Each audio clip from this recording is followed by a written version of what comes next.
Welcome, Khanya. Thank you so much for joining me. Happy to have you here. Hi. Yes, it's a pleasure.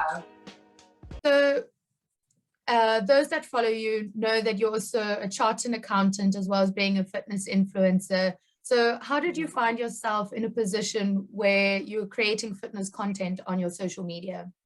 I can't believe I'm saying this, but it's because of this pandemic, honestly, that I've had I feel like it's a pandemic of extremes, right? So either people have gone on to do extraordinary things that they've never had the opportunity to do, and then other people have obviously been hit quite negatively. I just found myself being in lockdown, not having any access to any gyms and not having any access to any equipment because it was that strict level 5 lockdown. So I then decided, okay, I need to be creative and start using the equipment that was around me in order for me to, stay fit, stay active, and not make any excuses. So I just started finding things like a couch, brooms, water bottles, you name it, just to keep me going and keep things exciting. As you know, like with fitness, it can get quite boring and quite mundane. There's only so many ways you can do a squat. But I found that, incorporating all of these household products was just really something to do that was fun. And I think that really caught on with so many people because it became so relatable. So many girls and guys were going through the same issues. And they found themselves as being on my page and trying to get like new fitness inspiration to do their traditional lunges and squats, etc. So I think it really took off from there. People were really just going out of their minds, essentially staying at home and trying to keep busy. And I thought, this is one way just to entertain people while keeping them healthy and active. And it stuck on. And yeah, it's actually so wild because when I came back to South Africa at the beginning of 2020, I had like 3,000 followers. By June, I had about 30,000 followers. And it just goes to show that people were just sitting at home online, not knowing what to do. And yeah, I guess they just found some inspiration from my page. That's awesome. I think also a lot of people, they either got into baking and fitness or both. Yes. Banana bread was I'm the not latest really trend. good at baking. Yeah, I'm not really good at baking. So I thought, okay, let me try the fitness thing. And that really worked. And I've always just had an interest in fitness. So it really just felt natural. It wasn't something that I felt put on. I was already doing fitness videos anyway. But I guess, when they talk about your niche, I think home workouts just became my niche, and using all these everyday products to, really make people see how easy it can be to still stay healthy regardless of the fact that we didn't have access to gyms. So, yeah. Yeah, that's wonderful. So a very important question that I want to ask you is that how do you find a balance and time management between these two jobs, fitness influencer by day, chartered accountant by night, because you work for an American company. So your hours are... Yes, that's true. And I think in the beginning, it was very difficult. Before I really got serious about fitness influencing, I think it was very difficult just to manage the 7-hour time zone, because of course, with daylight savings, it changes between 6 to 7 hours. It was really difficult in the beginning because, of course, your body's so used to working from 8 a.m. and then finishing at 6 p.m. And now the fact that I was stuck in South Africa and now I have to work from 3 p.m. until midnight was really daunting on my body. But I think after a while, you kind of just get used to it. And now it would be so weird for me to start at 8 a.m. So what I actually noticed is that 8 a.m. is normally when I have most of my energy. And so it just worked out great that I could do the things that I normally would not have the energy to do after work. Like, who really wants to go work out after work? It's just so much effort sometimes. Yeah. So I was so blessed. Yeah, I was just so blessed to finally realize the morning routine, because normally I would just push out everything into the evenings. And so I understand now why people wake up at 5 a.m. to go work out. I get it. So yeah, I think it's worked out perfectly for me in that I get to do all of the things that relate to South Africa in the mornings. When people want to have meetings with me or want to do anything that's branded related, I can do that up until 3 p.m. And then from then I can just do my US job. But I still feel like balance is a myth, honestly. I think certain seasons in your life are going to demand certain things from you, right? So there are going to be instances where I have to work those long hours up until 2 a.m. a.m. in the morning, and then I just don't have the energy to wake up at 7 o'clock and do the stuff that I need to do from a fitness influencing perspective. So it really just, it really depends on what season I'm in and what is demanded of me. I think the idea that, you know, you're going to have it all balanced and all right, and you're also going to have like self-care Sundays, it's a myth. And I think it puts more pressure on a human being, because now you're wondering why you can't get it balanced when everyone else seems like they're balanced. And the truth of the matter is, no one really just has the perfect formula. You just kind of need to rest when you can, when the opportunity is available to you, please rest. But then there are times where you just simply can't, because there are things that need to get done. And that's just how it is. Yeah. So it's sort of like what the purpose of the moment is and what you're driving for. So I know that we've spoken about this previously, and you get asked this question quite a lot on social media as well, is that how do you find your purpose and what drives you in your life and what you do? So what's your take on finding your purpose? I think it varies for a lot of people, and it also depends where you are in your life and how open and receptive you are to your life being a teacher to you. I think for a long time, when you are a young person, a young adult, you know, you just think that things keep happening to you and not realizing that you participate in your own life too. Of course, there are circumstances that sort of determine certain experiences that you will have, but ultimately you still have a choice in how you want to take whatever has happened to you and turn it into something that can work for you in the future. But I think for me, especially during this lockdown, there was a time of reflection, which a lot of the times as young people, we don't get that opportunity. It's just go, go, go. We're trying to attain all of these things. We want to get degrees. We want to get the money. We want to get the relationships. And we don't really see that we are carrying ourselves with ourselves all the time. Like, we are with us all the time. We are the main character. And so it's so important for us to really take a moment to just breathe and think about, like, is this something that makes sense for me? And I think for purpose, really, it's all about being authentic. And I know that this term gets thrown around a lot in social media, but it really is just about paying attention to yourself. What is it that I like? What is it that I don't like? What is it that excites me? What is it that scares me? All of these things, if you really pay attention to them, they can be the information that you need to help you determine what it is that the kind of life that you want to live. And ultimately realizing that it's not what you attain and all of these things that you achieve, but it's who you become. And who you become is actually the very person you were when you were a child. You sort of return back to your childlike state, of course, with all of these new experiences, but realizing that you were worthy from the beginning. There's all these values and characteristics that you had as a child are just as important back then as they are right now.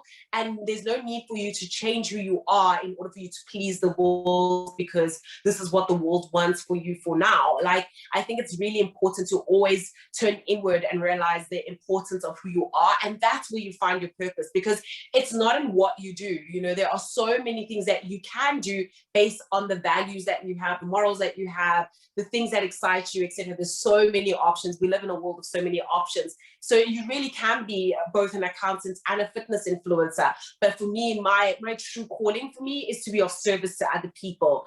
I always believe that all the knowledge that I have attained so far is absolutely useless if I don't share that with the world. Because what is the purpose of me gaining all of this wisdom but not sharing that with other people who might need that, or make them feel like they're less alone? So I think that is my calling, and it doesn't really matter whether that's in accounting or in fitness or in surfing or whatever that might be. So it's really important to pay attention to who you are and who you're becoming. That's so amazing. So on your journey to finding your purpose, how did you realize that your purpose was sort of in service of other people or helping other people where you can? Did you have a deep time of introspection? Was there a certain period where you maybe kind of shut yourself away from the world, where you really delved into yourself? How did you get there to find that purpose? I think it's just by doing. I think sometimes, yes, you do have moments of reflection, and that's really good. Like I said, this pandemic has really given us, so many of us, the opportunity to reflect back on our lives and, you know, and change things that we're not happy with, you know. But I think it's ultimately just the doing, like, just live your life. And while it's happening, be aware of the patterns that keep occurring. You know, like you might be dating different guys, but it's the same person that keeps coming up, the same problems that keep coming up. You see, and so you need to identify those patterns. What is it about me? Am I a people pleaser? Am I, you know, always looking for someone who's toxic because I grew up in a toxic environment? There's all of these things that your life is a teacher to you, and if you are not receptive to that, that's when you easily keep falling into the same issues over and over and not learning the lesson so that you can upgrade and come to new challenges of your life, right? Because there's always going to be new challenges.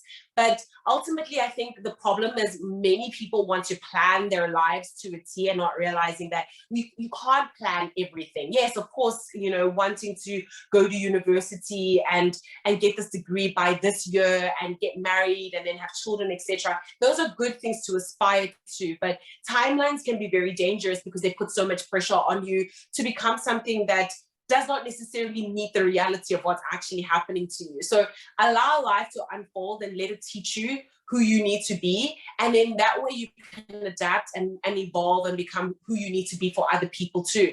And I think just simply by being yourself, you are already an inspiration for other people. You might think that what you're doing, only you are paying attention to, but people are always looking around you all the time. Anyone and everyone can be an influencer. Honestly, there's no need for you to have like 100,000 people and then you're an influencer, or 1 million people and then you're an influencer. Every day you're influencing people to do certain things and behave a certain way, because humans are very social creatures. So once you really become aware of that and that you realize that your actions have a knock-on effect on the next person. Hello, this virus is showing us that your actions have a knock-on effect on somebody else, right? You start realizing that you can't take the minutes, the hours that you have on this planet for granted, because there's so much you can teach other people by being yourself. I think that's also where the issue or struggle comes for people, where you know people are watching and you're so scared of what other people think that you lose that authenticity of yourself, because you start thinking, what would this person say? Are they going to be happy with this or whatever? And you start losing that honesty with yourself. So I think quite a big challenge is people having to be honest with themselves first. And then you mentioned when you're a child, you just are yourself and you know people are watching. When kids get attention, they know it and they love it and they delve into it, you know, and I think we lose that along the way, and it's with the social media and societal pressures as well. So it's that stepping stone of being honest with yourself first. Yes, and I think I have a lot of empathy for our generation, because our comparison levels are at 1,000 times more than any other generation has ever experienced. So unlike our parents, who are probably just competing with the people that they grew up around, with us, you're aware of what people are doing in South America, in LA, in Italy, like everywhere. And that can put a lot of pressure on you, because you just feel like, oh, I can't believe like I'm 21 and I still haven't achieved X, Y, Z. But what we don't realize is that we don't have this identical lives to the people we're trying to compare ourselves to. Even with my sister, who I live with in the same household, we'll still have a very different experience to how I experience things. So we just put this pressure on ourselves, and in that way we just become sort of these clones of what we think society wants for us. And it's a shame, because of course the world really just wants you. And the more authentic that I became, and the more I just shared, like, guys, I don't have access to a gym, so I'm just going to use these crew bean cans or whatever and work out with that. The more people wanted that. They didn't want a person who's extra, you know, like just has everything handed to them, because they can't relate to that. So the magic is in you being precisely yourself. So what advice would you give to those who are watching or listening to help find their purpose and their drive in their lives? I think it's really important to start meditating or journaling. That 5 to 10 minutes that you are giving yourself every day is important. I as an accountant, I always say you have to pay yourself first, right? When you get a salary, the first thing that I do is I invest all of my money to me first, before I even have to pay my bills, because I worked hard, and so I deserve that money first. It's the same with your time. Time is the most important resource you will ever have. And it's worth the money, because at least money you can always make up in the future. You can't make up time. It is what it is. So the most precious resource, you need to spend it on yourself. And I think when you journal or you meditate, you really start to pay attention to your thoughts and where they lead, and you start paying attention to the patterns. So of course, the first week you're just like, what the hell am I doing? Because that's what it felt like for a few months, actually. But then it all starts to add up, just like working out, right? First, in the beginning, it's like 1 kilogram dumbbells, and then you find yourself growing and becoming better.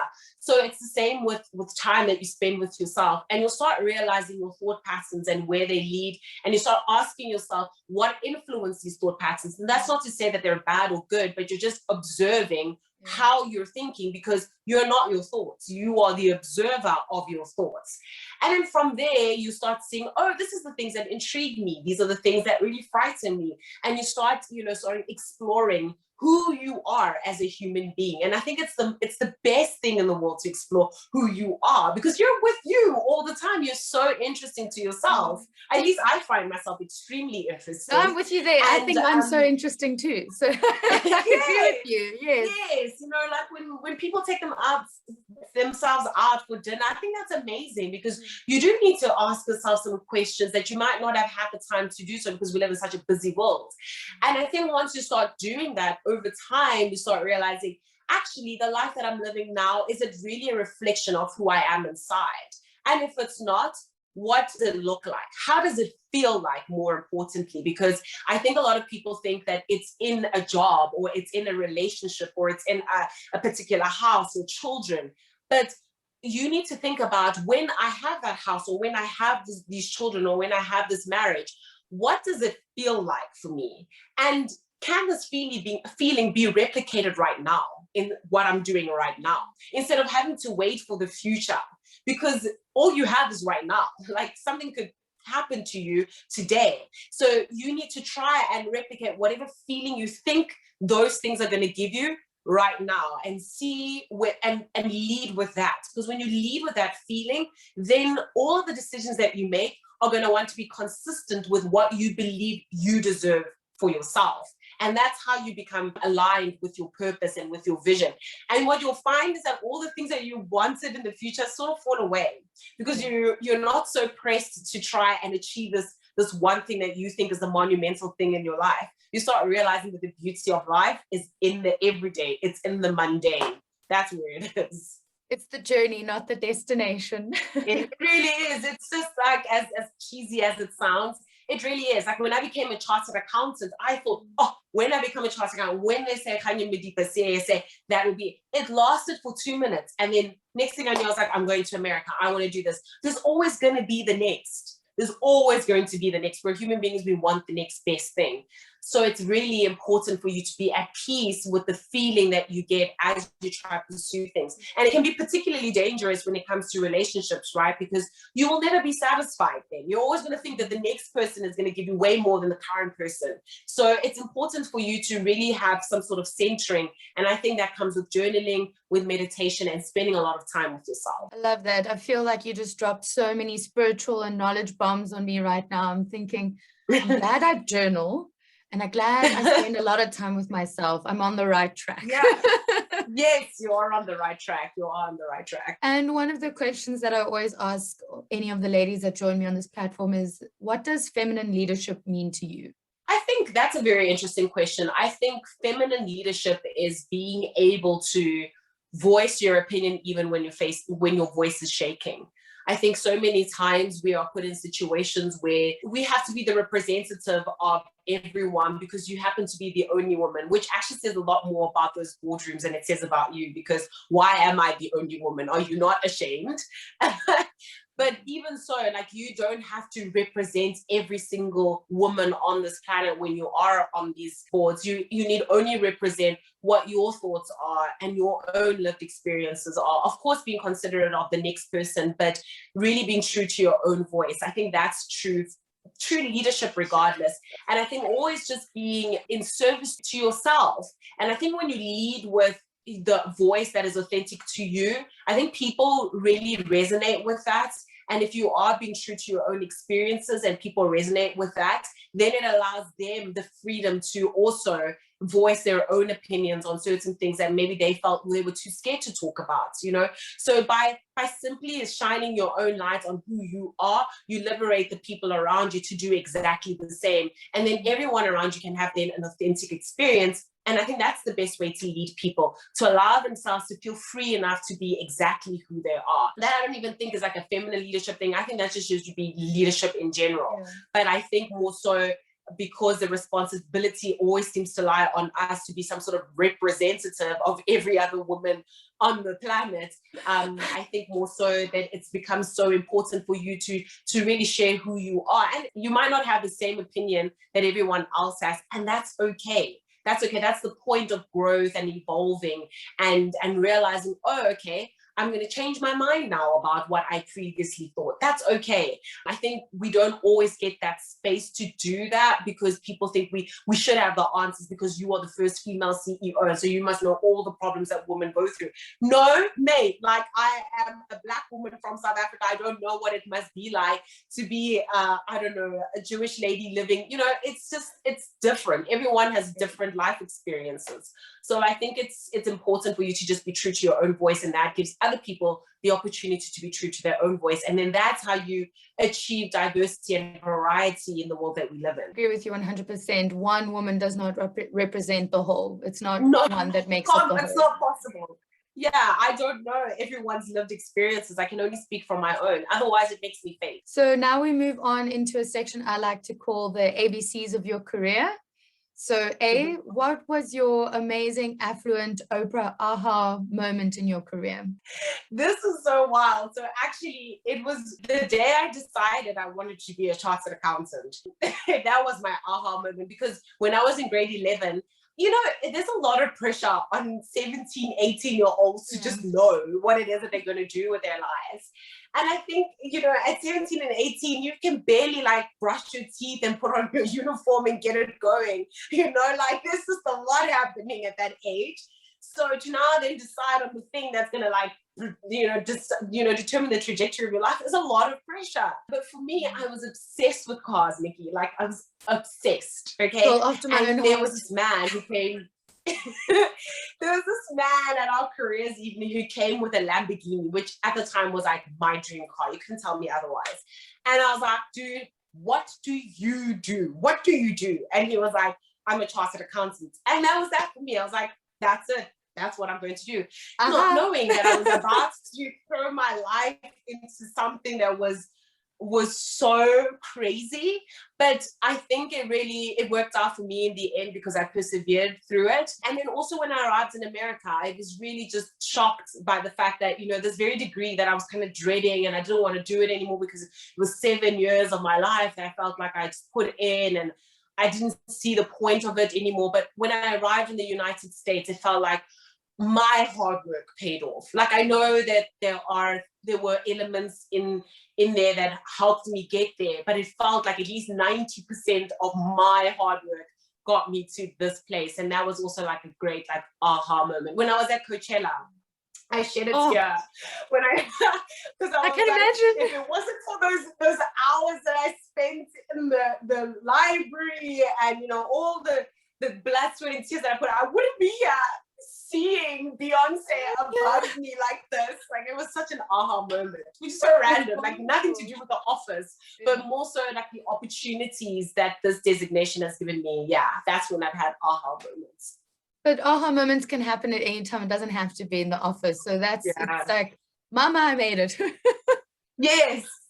And B, what was a business blunder turned to blessing? I think for me, you know, there have been things that have happened to me that at the time you're just like, what the hell? Like I didn't make this decision. Why do the powers that be get to decide on how I get to experience this life? And I think one of the biggest ones was when I was supposed to go to a specific company because I was a bursar or a scholarship. I got a scholarship to this particular company that I had already even counted the salary that I was going to get at this company. Okay, it was really just I was ready to leave university and I was supposed to go there. and they dropped the program. They were like, unfortunately, guys, like, you can't join us anymore. We have decided that you will go to a Big Four audit firm. And I was so upset about that, because I've heard so many people suffering through that they weren't getting paid well, and it's 3 years. And I was like, this is miserable. Had I known earlier, I would have maybe made a better decision and tried a different program with a different bank. Like, it's just a different internship or training program. But looking back now, it was the best thing that ever happened to me, because of the fact that I ended up going to a Big Four audit firm that is known across the globe. It made it so much easier for me to get a job overseas, because people weren't like, what company did you work for? Like, where did you get your experience from? It was an immediate, like, oh, the recruiter knew exactly where I got my experience from. So as much as I hated it, I remember crying, like, at the robots, the sun beating on me, and I was just like, I can't believe these people made this decision on my behalf. I was just 22 years old, and the next day I had an exam. Absolutely hated them. But looking back now, I was like, this is the best decisions that unknowingly that they made for me, because I was just like, that really set me up for success in terms of getting to work internationally. So I was really grateful for that. But back then it felt like hell. I was just so upset. Well, yeah, looks like it all turned out well. And see, what was your cinematic worthy cock-up moment? Oh, I actually shared this a few days ago with my followers on, I call them my loves, on Instagram. So there was this conversation going about, like, when you were an intern, what is it that you had done that just was like so mortifying? I saw that was trending on Twitter, but the intern, where was he from? HBO Max? And he sent out he sent out an email that he didn't intend to be sent out. The same thing happened to me. And one of my coworkers thought it was funny. Back then, where I was working, you had to lock your laptop all the time, because it was, you have all this confidential information. And if you didn't, as a prank, they would normally like send out an email or something to show the rest of the company that you sent out, you did not lock your laptop. Yeah. So somebody sent the link to my swimsuit competition to the entire organization, the partner there, and I was just like, this is just, but so he called me in and he was like, I voted for you. So embarrassing. I don't know how to feel. Is the fact that you actually saw me in a bikini, or the fact that you voted for me? But Shane, he was actually extremely supportive of my career, and he was the one who really told me, you know what, I don't even know if auditing is for you. I think you have too much personality for this place. Like, you should go out there, go to America and try to do something else. So it turned out okay, but at the time I wanted the world to just swallow me whole, because why? That is truly a beautiful cinematic worthy cock-up moment. That's glorious. I can see myself being in that position and just thinking, oh my God. Yeah, like when it's like the principal's calling you to his office, but for me it was like that.